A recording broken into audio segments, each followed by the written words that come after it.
할렐루야. 반갑습니다. 오늘 본문은 장차 출애굽의 역사의 주역으로 쓰임받을 모세가 불타는 가시덤불 가운데서 하나님을 만난 이야기입니다.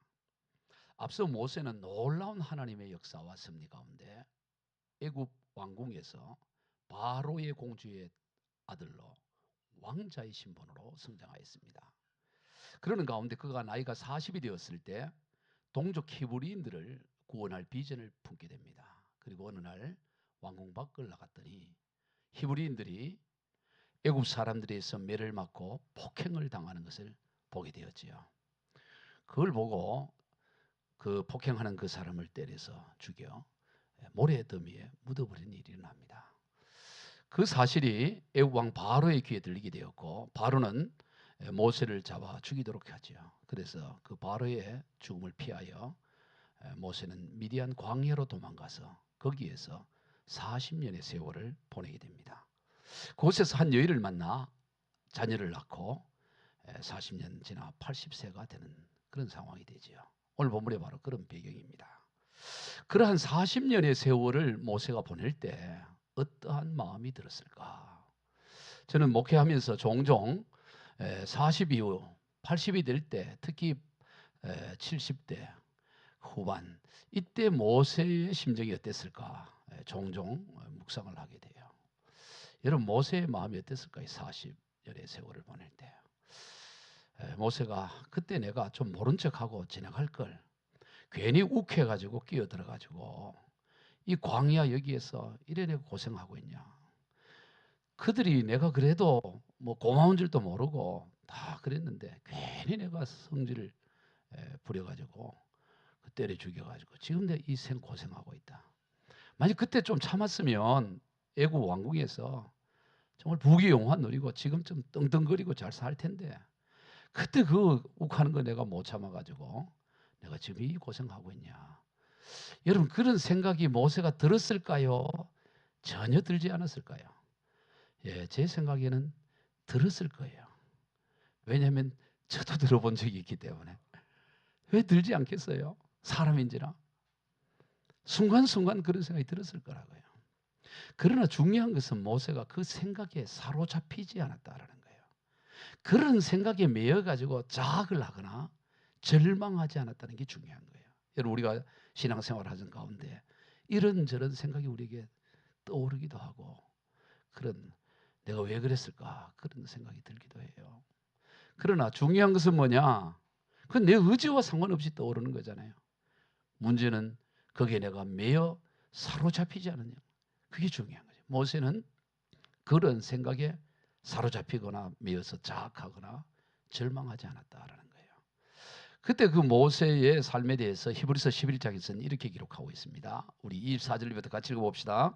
믿음으로 모세는 장성하여 바로의 공주의 아들이라 칭함받기를 거절하고 도리어 하나님의 백성과 함께 고난받기를 잠시 죄악의 낙을 누리는 것보다 더 좋아하고 그리스도를 위하여 받는 수모를 애굽의 모든 보화보다 더 큰 재물로 여겼으니 이는 상주심을 바라봄이라. 믿음으로 애굽을 떠나 왕궁의 노함을 곧 보이지 아니하는 자를 보는 것 같이 하여 참았으며.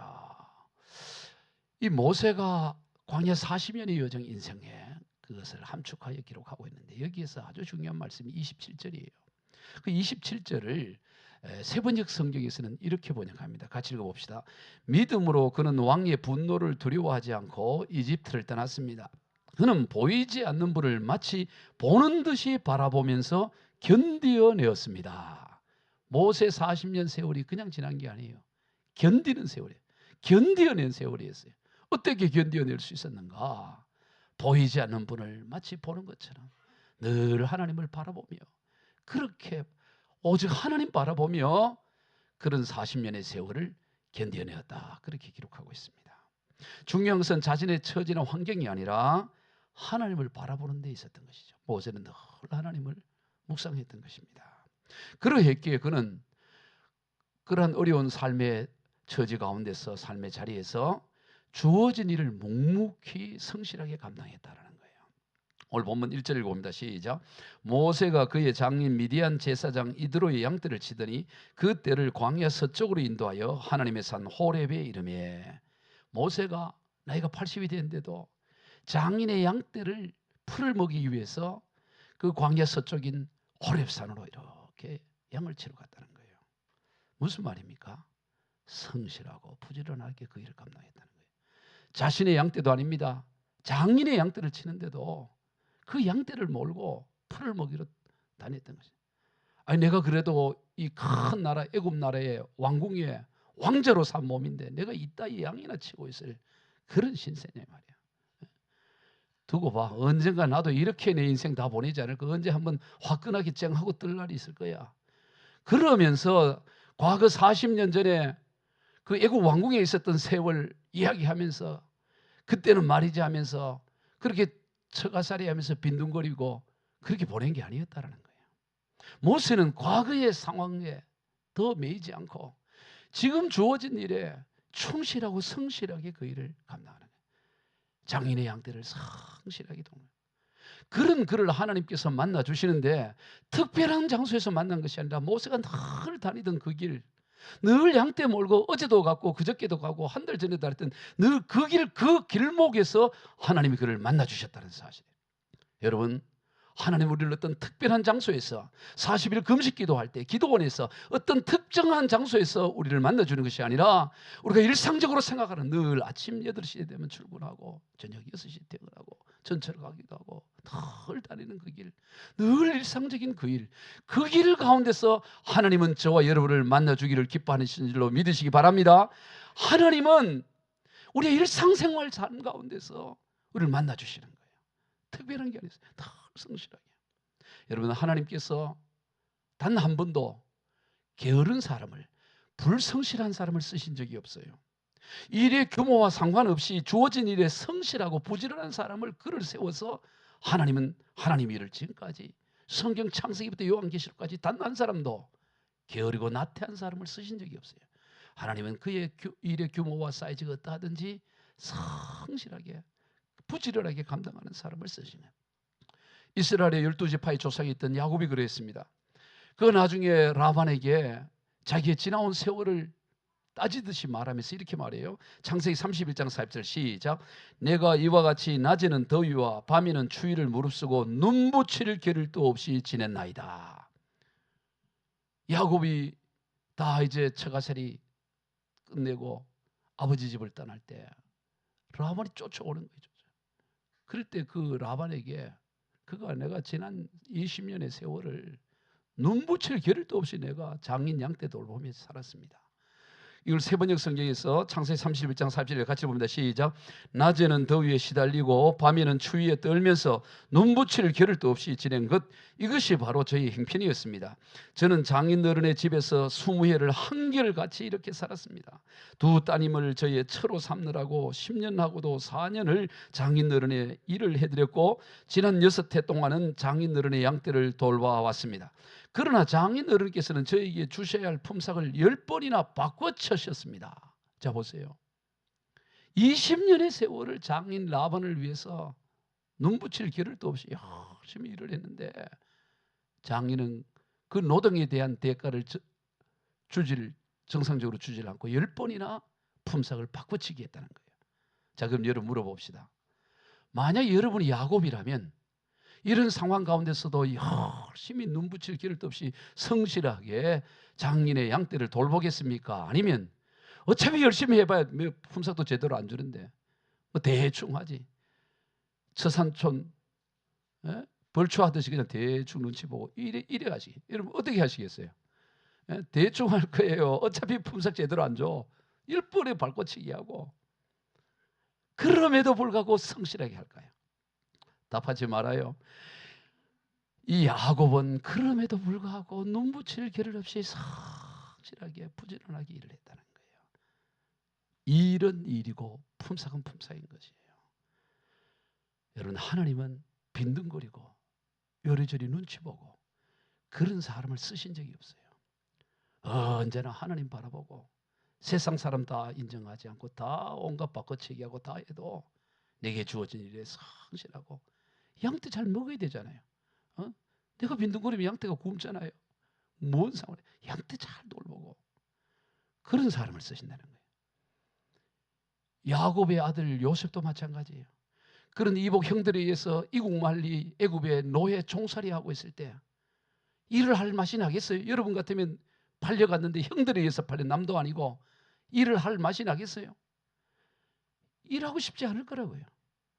대충 하고 싶을 거라고요. 원한이 쌓일 거라고요. 그런데 이 모세는, 이 요셉은 열심히 성실해. 그 집이 보디발은 바로 왕의 시위대장 최측근이에요. 그러니 그 집에 얼마나 많은 종들이 있겠어요? 수많은 종들 가운데 보면 전부 다 인상 쓰고 있다고. 어쩌다 이 노예로 태어나 종살이 늘 인상 쓰고 이렇게 있는데, 요셉은 늘 싱글벙글 싱글벙글. 한이 맺히고 억울한 일인데도 불구하고 늘 밝은 얼굴로 열심히 일을 하는 거예요. 성실하게 최선을 다하는 거예요. 그러니 보디발의 눈에 띄는 거죠. 보디발이. 아니 요셉이 이리저리 막 빈둥거리고 어디 도망갈 생각이나 하고, 그런 그를 하나님이 보디발의 눈에 좋게 보이게 해가지고 요셉을 이렇게 들어쓰겠어요?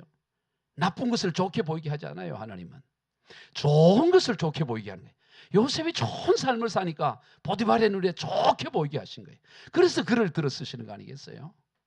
여러분, 오늘 우리에게 어떤 이유로 그 일이 주어졌든 간에 우리 그 일에 기쁨으로 그 일을 감당하고 성실하게 감당하고, 예? 부지런하게 하고, 그런 그를 하나님이 들어쓰신다라는 거예요. 이 잠언서에서는 이 게으른 것, 나태한 것을 아주 강하게 책망하고 죄로 언급하여 게으른 걸 아주 강하게 책망을 해요. 왜? 게으른 것은 시간을 죽이는 거거든요. 생명을 죽인다는 게, 그 사람이 시간을 죽이는 게 생명이죠. 누구를 죽어버리면 그 사람은 더 이상 시간이 없는 거 아니에요? 생명이 있다는 것은 시간이 있다는 거잖아요. 게으름은 생명을 죽이는 거, 시간을 죽이는 거라고. 그래서 죄가 되는 거예요. 자, 한번 6장 6절을 봅시다. 시작. 게으른 자여, 계미에게 가서 그가 하는 것을 보고 지혜를 얻어라. 게으른 자는 뭐보다 뭐하다는 거예요? 개미만도 뭐하냐? 개미만도 뭐하냐? 개미. 잠언 18장 9절 시작. 자기의 일을 게을리하는 자는 패가하는 자의, 패가 망신 그러죠. 패가 망신. 누가 패가 망신하는 자라고요? 게으른 자. 자기 일을 주어진 걸 게으르, 그게 패가 망신하는 자. 잠언 15장 19절 시작. 게으른 자의 길은 가시 울타리 같으나 정직한 자의 길은 대론이라. 이 게으른 자와 그다음에 정직한 자라 그러지 말고 부지런한 자라 그래야 되는데, 정직한 자를 대조하고 있어요. 뭔 말이에요? 게으른 자의 반대가 뭐냐? 정직한 자. 무슨 말입니까? 게으른 자는 정직하지 않는 자라는 겁니다. 게으른 자는 거짓말하는 자라는 거예요. 게으른 자는 단순히 시간을 게으른 게 아니고 그런 정직하지 않는 자고, 그 얘기는 어떻다고요? 가시 울타리가. 정직한 자, 부지런한 자는 큰 길 대로를 가지만 게으른 자, 이 부정직한 자, 이 자는 가시 울타리 가는 길이다. 오늘 우리가 게으른 인생이 아니라 부지런하고 성실해요. 모세가 인간적으로 볼 때 뭐 일할 맛이 나겠어요? 나이는 늙어가고. 그런데도 불구하고 늘 그 길을 성실하게 양떼를 돌보고 그 길목에서 하나님이 그를 만나주시는데, 바로 그때 놀라운 광경을 증명하죠. 2절 시작. 여호와의 사자가 떨기나무 가운데로부터 나오는 불꽃 안에서 그에게 나타나시니라. 그가 보니 떨기나무에 불이 붙었으나 그 떨기나무가 사라지지 아니라. 그 떨기나무가 있는데 거기에 불이 붙었는데, 평소 같으면 불이 붙으면 푸르륵 하고 금방 타야 되는데 불이 타지를 않는 거예요. 그리고 그 불꽃 가운데, 그 불 가운데 하나님의 사자가 그에게 나타나시는 거예요. 여러분, 이것이 뭘 의미할까요? 왜 하나님의 사자가 불붙은 떨기나무 가운데서 그에게 나타나셔서 그를 만나 주셨을까? 이 떨기나무가 도대체 뭘까? 이거에 대해서 잠시 살펴보려고요. 왜 굳이 떨기나무일까? 여러분, 떨기나무라는 것은 나무라고 그러기도 뭐하고 풀이라고 그러기도 뭐한 나무와 풀 중간 사이예요. 이런 것을 관목이라고 그래요. 관목. 나무도라고 풀이라고 그러기도 이 중간 단계예요. 즉 원줄기에서 나가는 게 아니고 줄기가 뻗어나가요. 덤불이에요. 가시덤불. 예, 나왔죠. 이 가시덤불이라고. 이 떨기나무를 쓰네라 그러는데, 이 쓰네라는 단어의 원어의 뜻이 찌르다라는 거예요. 가시. 그래서 그냥 떨기나무 그러지 않고 다른 곳에 번역하기를 가시 떨기나무인 거예요. 그러니까 가시가 있는 그런 덤불이에요. 덤불. 그런데 거기에 하나님께서 임재하셔서 모세를 만나 주셨다라는 거예요. 이게 도대체 뭘 의미할까? 가시 덤불 이 떨기나무는 쓸모가 없어요. 집을 짓는 기둥이나 석가래나 이런 목재로도 쓰지를 못할 뿐만 아니라 화목으로도 적당하잖아요. 화목이는 불을 떼려면 이 화력이 좀 있어가지고 이 뜨끈뜨끈하게 뗄 수가 있어야 되는데 이거는 불을 붙이면 푸르륵 하고 금방 타버린다고. 더군다나 가시가 있으니까 요즘처럼 좋은 장갑이 있던 시대도 아니고 가시에 찔리기 때문에 불 떼기도 좋지가 않아. 그러니 이 가시덤불은 화목으로도 못 쓰고 제목으로도 못 쓰고 이거 별 의미가 없는 거예요. 그런데 거기에 하나님께서 임하셨다. 이 가시떨기나무 이게 누구를 가리키고 무엇을 가리키라? 그것은 바로 지금 이스라엘 백성들을 상징하는 거예요. 지금 애굽 바로 왕의 압제 아래서 그 처참한 삶을 살아가고 있는 인생들, 이게 바로 가시떨기 나온 거고, 또한 이것이 오늘 교회를 뜻하는 것입니다. 오늘 우리의 교회, 우리 성도들의 모습이 뭐 같으냐? 바로 가시떨기 나무와 같다는 거예요. 하나님께서는 그의 백성을 백향목처럼 멋있고 쭉쭉 뻗은 그런 나무 같은 인생들, 민족을 쓰신 게 아니고 별 볼품이 없는 이 가시떨기 나무 같은 이런 인생들을 들어 쓰신 거예요. 우리 신명기 7장 6절 이하를 읽어봅시다. 시작. 너는 여호와 내 하나님의 성민이라. 내 하나님 여호와께서 지상 만민 중에서 너를 자기 기업의 백성으로 택하셨나니 여호와께서 너희를 기뻐하시고 너희를 택하시면 너희가 다른 민족보다 수요가 많기 때문이 아니니라. 너희는 오히려 모든 민족 중에 가장 적으니라. 세상에 많은 민족이 있잖아요. 어디에 나가면 내노라는 민족이 있어요. 제국을 형성한 헬라 제국을 형성한 헬라인들, 애굽인들, 페르시아인들, 로마인들, 또 대제국을 했던 몽골인들, 중국의 한족, 인도인들, 뭐 이런저런 모양에서 명함 내놓을 만한 민족들이 세계에 얼마나 많아요. 수많은 24,000여 개의 민족이 있다 그러잖아요. 그런 민족 가운데서도 제일 보잘것없는 이 이스라엘 히브리인들을 하나님, 종살이하고 있는 히브리인들을 하나님이 택하셨다는 거예요. 여러분, 주님의 몸된 교회도 마찬가지입니다. 잘난 사람들 얼마나요? 예, 돈도 많고 잘나고 이런 사람들이 많은데 보면 교회에 나온 사람들 보면 대부분이 다 이런 상처가 있고 어려움이 있고 뭐 그렇게 삐까번쩍한 분들이 그렇게 많지가 않아요. 지금까지 기독교 2000년 역사 가운데 대부분 그래요. 우리 고린도서 1장 26절 시작. 형제들아 너희를 부르심을 보라. 육체를 따라 지혜로운 자가 많지 아니하며 능한 자가 많지 아니하며 문불 좋은 자가 많지 아니하도다.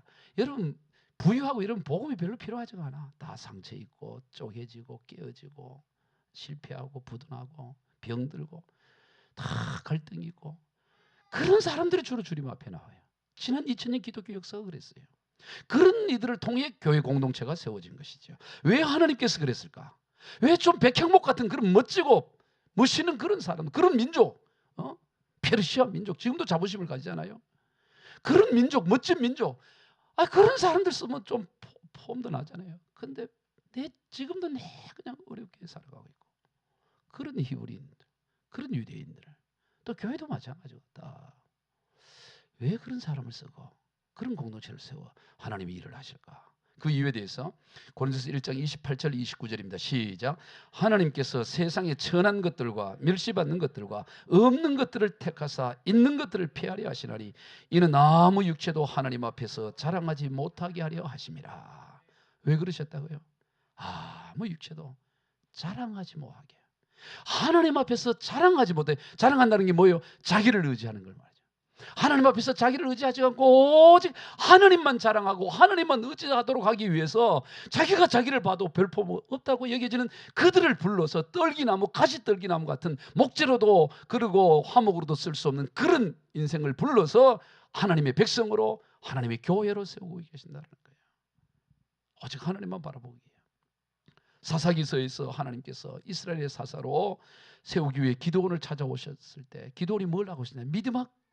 미디안 족속이 두려워가지고 몰래 숨어서 이 포도밭들에서 밀을 타작하고 있을 때 가장 연약해 있을 때 그를 찾아오셔서 큰 자라고 말씀하는 거예요. 그랬을 때 이 기드온이, 여러분 사사 12명의 사사 가운데 딴 사람 몰라도 다 기드온 알잖아요. 기드온은 너무 연약한 사람. 그가 뭐라 그러냐면 기가 막혀서 이런 얘기를 해요. 사사기 6장 15절 시작. 그러나 기드온이 그에게 대답하되 오 주여 내가 무엇으로 이스라엘을 구원하리까? 보소서 나의 집은 므낫세 중에서 극히 약하고 나는 내 아버지 집에서 가장 작은 자니이다. 이스라엘 12지파 중에 제일 약한 게 므낫세 지파인데 므낫세 지파 중에서도 극히 작은 자고 그 극히 작은 자 중에서 우리 집안이 제일 작은데 우리 집안 중에서도 우리 집에서 제일 꼴찌다니. 가장 약한 자를 어떻게 그래 골라서 그를 세워가지고 사람들이 몰려왔을 때 줄이고 나중에 300명 가지고 전쟁에 나가도록 하잖아요. 13만 5천 명을 전쟁하러 나가는데 300명만 데리고 나가기는 조금도 자기를 의지하지 않도록 오직 하나님만 나타내도록. 하나님은 오늘 또 약한 자, 작은 자를 찾고 계신다는 것을 기억해야 돼요. 이게 우리의 자랑이 돼야 돼요. 나같이 작은 자, 나같이 이 가시덤불 같은 이 떨기나무 같은 나 같은 자를 불러주신다. 이게 기쁨이 되어야 되는 거예요. 여러분 왜 하나님이 저와 여러분 인생들을 쓰지 못할까요? 약해서 못 쓰는 게 아니고 너무 강해서 못 써요. 너무 강한 거예요. 너무 잘난 거예요. 너무 잘났다고 생각하는 것 때문인 것입니다. 성경에서 하나님께서 쓰인 사람들은 기드온과 같이 하나같이 다 약한 자를 써요. 전부 약한 자를 써요. 강한 자를 쓴 적이 없습니다. 강한 자도 뭐 해서 약하게 만들었었어요. 세상은 전부 약한 자도 강하게 해서 쓰는데 하나님은 강한 자도 약한, 이 북어국 만들 때 북어 어떻게 해요? 그냥 망치질을 부들부들하게 해가지고 먹잖아요. 하나님도 마찬가지야. 강한 자를 막 두드려가지고 돈 의지하면 부도나게 하고 뭐 이렇게 해가지고 육체 의지하면 병나게. 물론 하나님 일부러 그러지는 않겠지만 어쨌든 하나님이 약하게 했을 때 그거 하나님 앞에 나오기 위해서 글을 쓰시더라 이 말이에요. 다 강한 자도 약하게 만들어 쓰는 것입니다. 그래서 그 약한 자를 들어 강한 자를 부끄럽게 하신 거예요. 여러분 하나님 앞에서 가시덤불 같은 것이 능력인 것입니다. 가시덤불같이 약함이 능력. 따라해 봅시다. 가시덤불같이 약함이 능력입니다. 아멘. 백향목같이 멋있는 게 능력이 아니에요. 하나님 앞에는 목재로도 화목으로도 쓰기 부적절한 가시로 있는 그 덤불, 불을 질러봐야 금방 화력도 별로 없어 금방 다 없어지는 그런 인생, 그가 하나님의 쓰시는 하나님의 능력이 된다. 그럼 오늘 그리스도인은 약함 때문에 주저하는 게 아니에요. 부족하기 때문에 더 하나님 앞에 가까이 나가는 것입니다. 그럴 때 하나님은 그를 들어서 하나님의 사인을, 하나님의 도장을 찍어주시고 하나님의 걸작품으로 만들어가는, 이게 하나님이 하시는 하나님의 라이프 스타일이에요. 하나님이 어떻게 일하시냐 가만히 보면 전부 어디 약한 자 없나 이래 약한 자 세워가지고 그 약함을 고백하며 자기의 약함을 하나님 앞에 의지하는 그를 들어서 하나님의 강함을 나타내고 하나님의 사인을 붙이고 하나님의 사람으로 세워간다는 거예요. 이게 하나님이 일하는 거예요.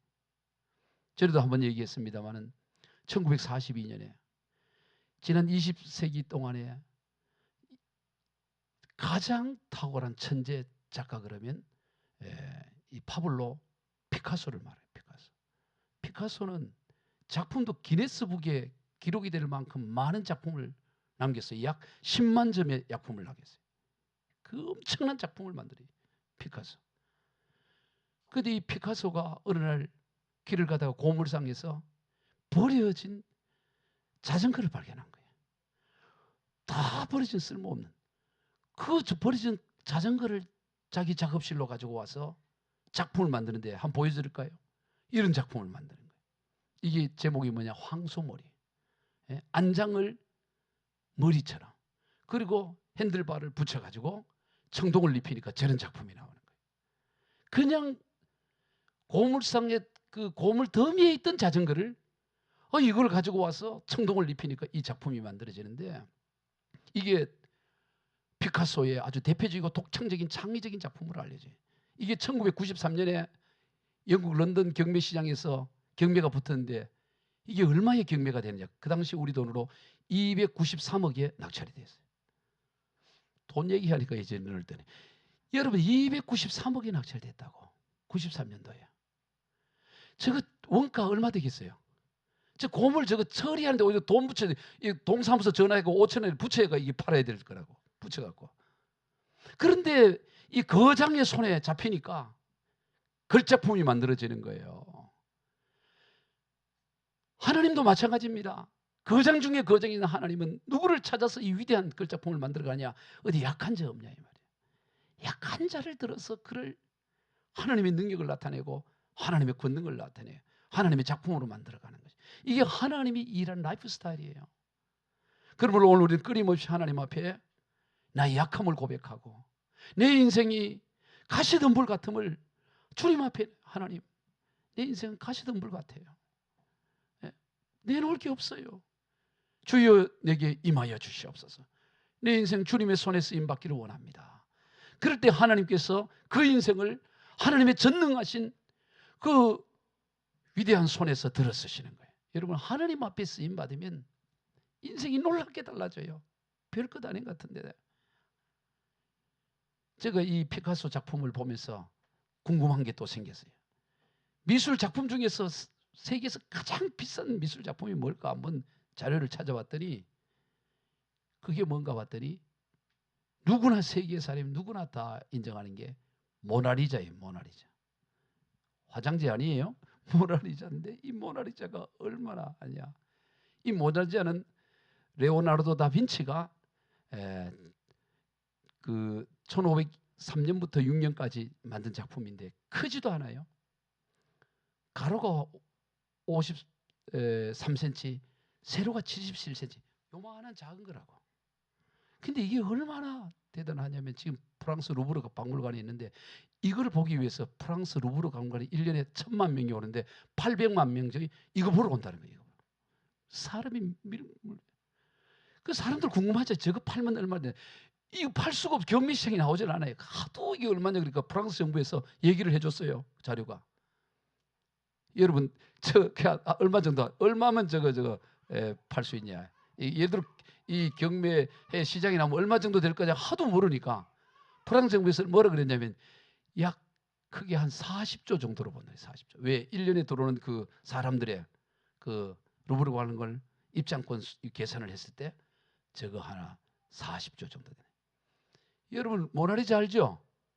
모나리자 그 아줌마는 그 저기 없잖아요. 저 눈썹이 없는 아줌마잖아요. 그게 뭘 조그만 그게 40조가 돼요. 40조.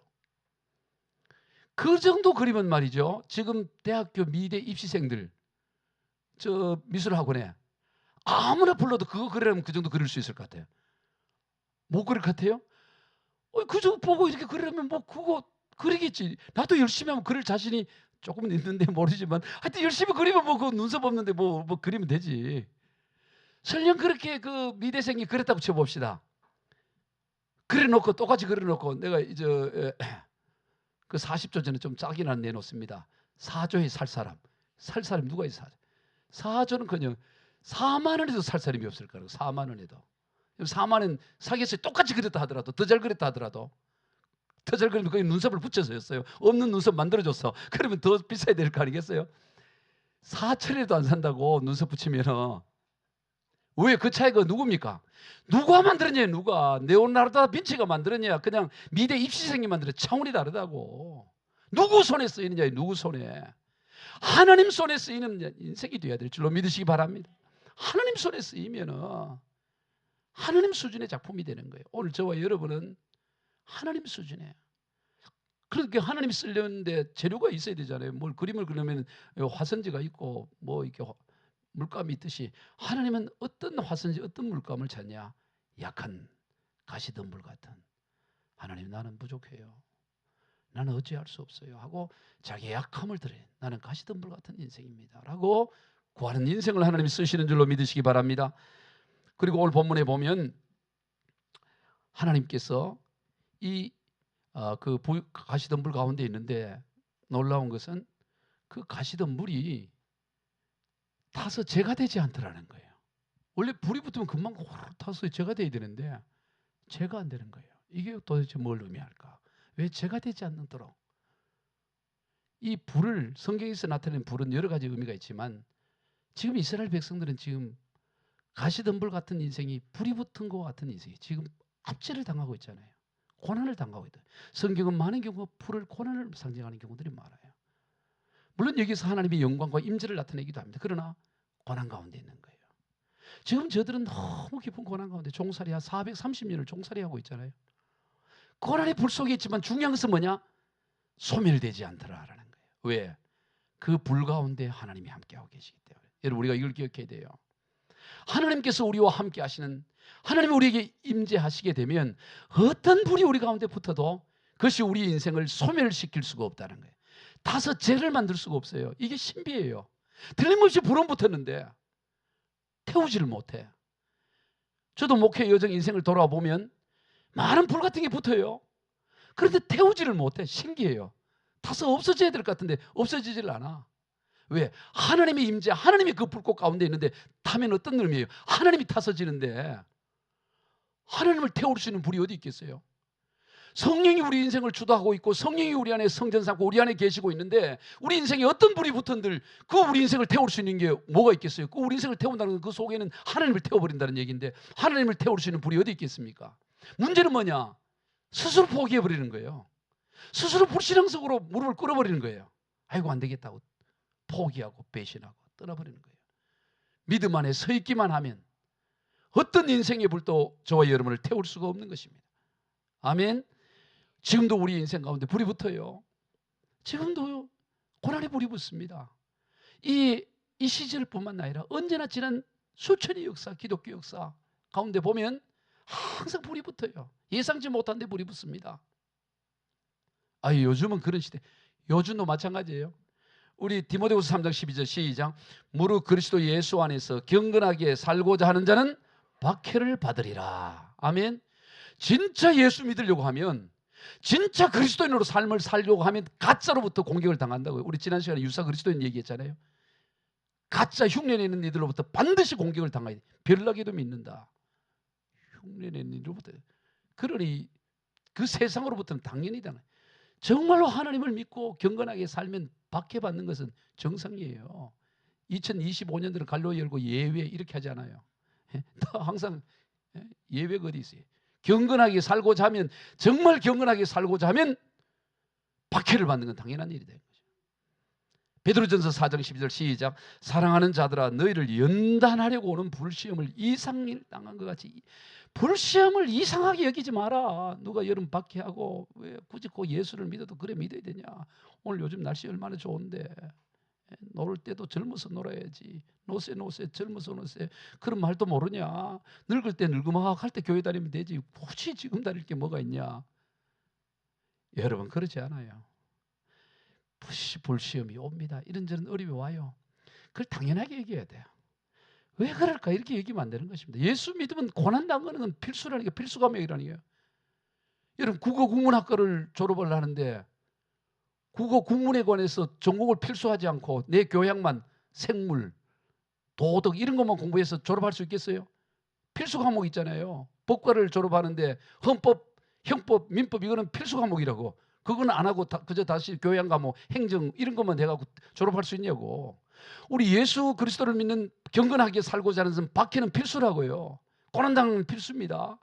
어려움 당하는 건 필수예요. 그거를 외면하면서 어떻게 그걸 수리할 수 있겠습니까? 이사야 48장 10절 시작. 보라 내가 너를 연단하였으나 은처럼 하지 아니하고 너를 고난의 풀무불에서 택하여. 고난의 풀무불 가운데 하나님 우리를 택하시는 것입니다. 예수 복음으로 말미암은 고난이 없다면 그는 하나님과 사실 별 관계가 없는 사람일 가능성이 높아요. 여러분 마귀는 끊임없이 불로 화살을 쏘는데 불로 화살을 따끔하게 맞은 적이 없다. 마귀 편에 설 수가 있다고. 마귀는 항상 불로 화살을 쏘는데 나는 당한 게 없는데요. 마귀 진영이 있을 수 있다. 에이 설마요. 뭐야 설마. 설마가 뭐 한다? 사람 잡는. 그러니까 이 마귀 편에 있을 수가 있어요. 예? 사도 바울이 권면합니다. 사도행 14장 22절 시작.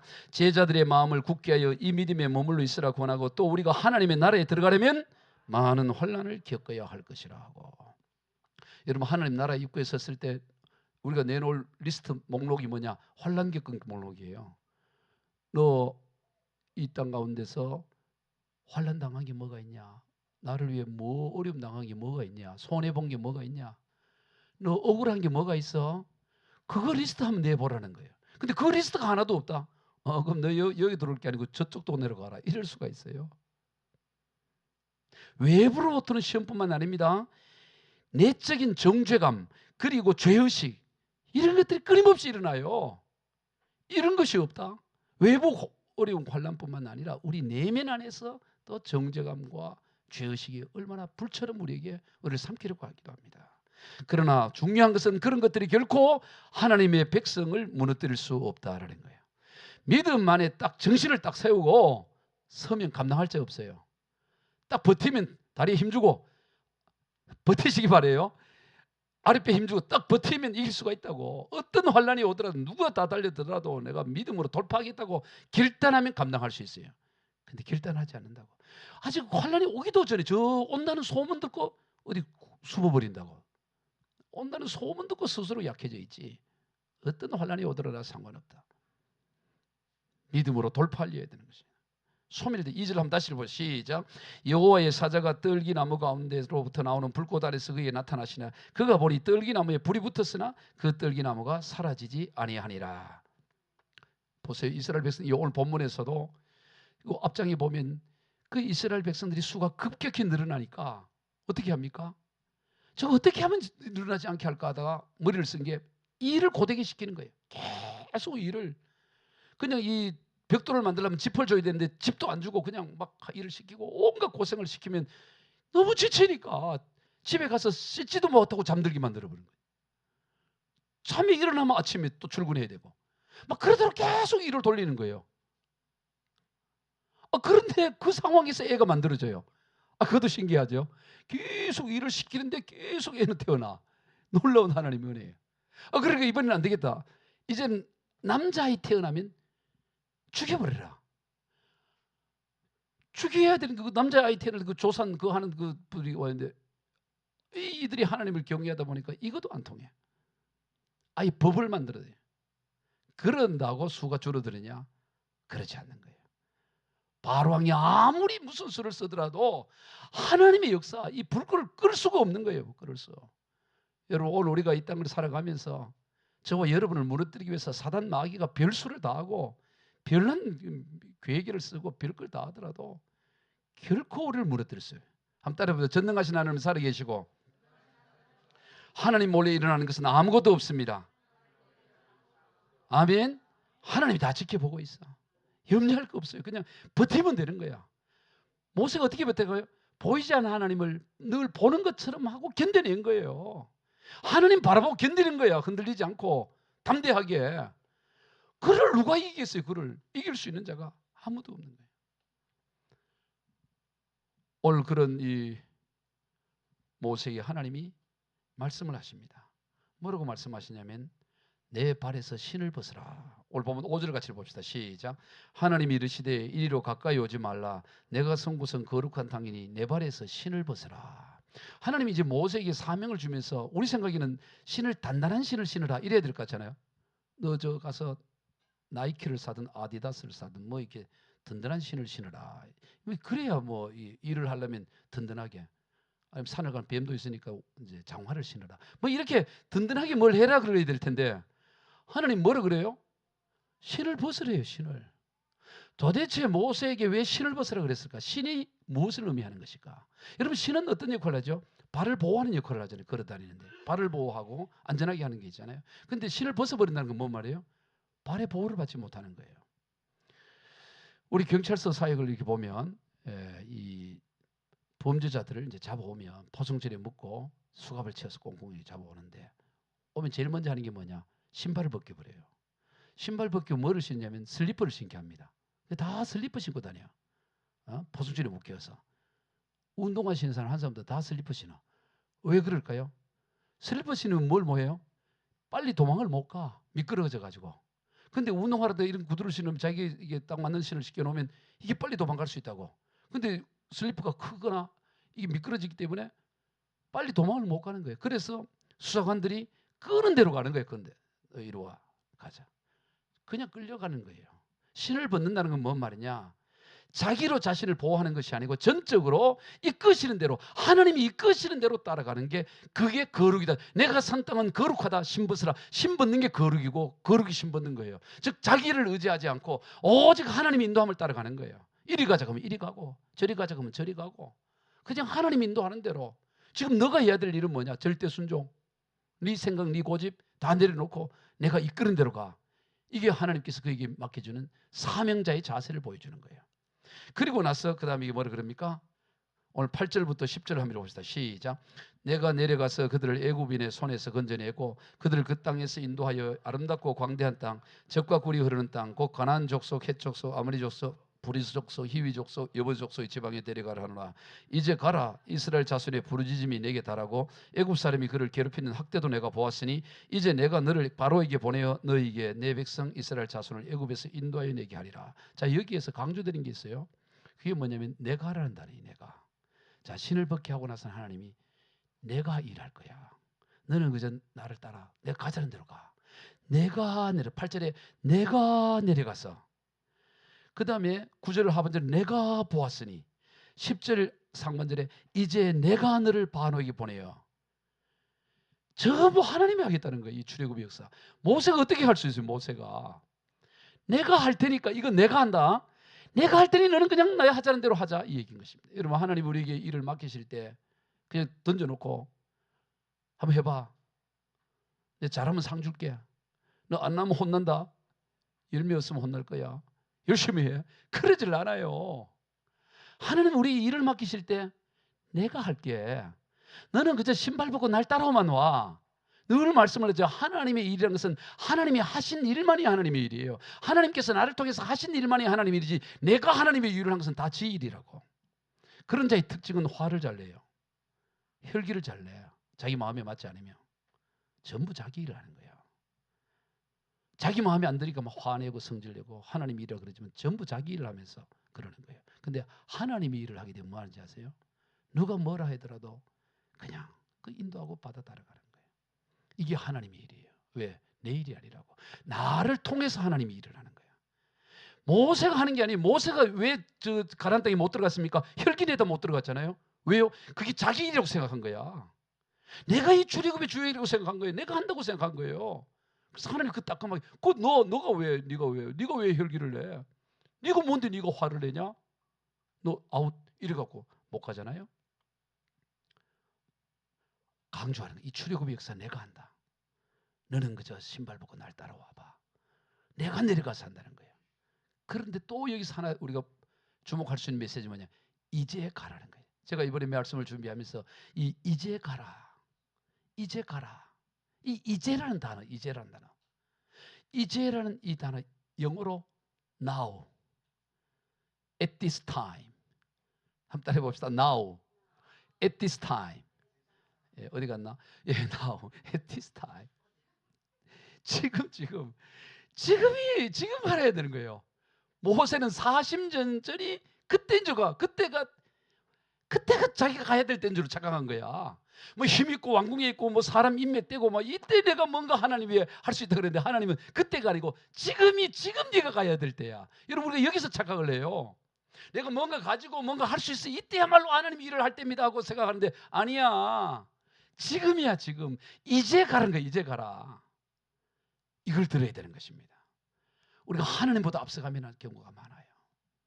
그래서 제가 이 말씀 중에 주여 저에게도 지금이 가라 하시옵소서. 이제 가라고 하십시오. 이제 가라고 하십시오라고 기도했어요.